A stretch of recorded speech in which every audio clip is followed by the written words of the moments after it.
নমস্কার। রান্নার নতুন রসায়নে আজকে দেখানো হবে একদম দোকানের মতন টক ঝাল মিষ্টি তেঁতুলের আচার। তেঁতুলের আচারের জন্য কি কি উপকরণ লাগবে আর রেসিপিটি চলুন দেখে নিই। প্রথমে ভালো করে তেঁতুলকে রোদ দিয়ে নিতে হবে। এবার এখানে ৩০০ গ্রাম মতন তেঁতুল নেওয়া হয়েছে, আর নিয়েছি গুড় ২৫০ গ্রাম, ১ চামচ মৌরি, ১ চামচ মেথি আর ৪টে শুকনো লঙ্কা। এবার একটি প্যান গ্যাসের উপর বসিয়ে ভালো করে গরম হলে তাতে শুকনো লঙ্কা দেব। শুকনো লঙ্কাটা একটু ভাজা হলে দেব মৌরি আর দেব মেথি। শুকনো কাঠখোলায় এটা আমরা ভেজে নেব বা ড্রাই রোস্ট করে নেব। এবার শিলপাটায় মশলাটা বেটে নেব।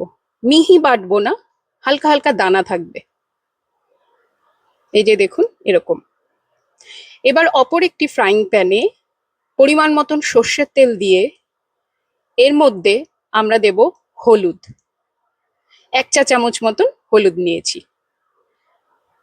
এবার হলুদটা ভাজা হলে এর মধ্যে গুড়টা দিয়ে দিতে হবে।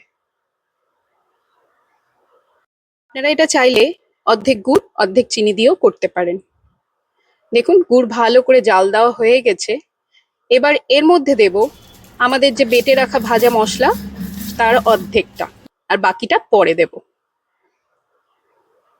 ভালো করে মশলার সাথে গুড়কে মিশিয়ে নিয়েছি। এবার এক এক করে সব তেঁতুলকে আমরা এই গুড়ের মধ্যে দিয়ে দেব।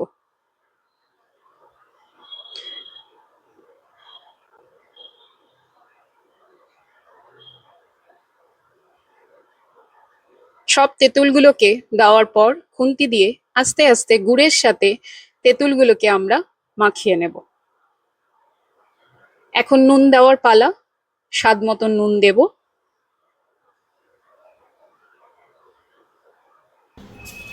ব্যাস, আবারও উপর থেকে আমাদের বেটে রাখা ভাজা মশলাকে ছড়িয়ে দেব।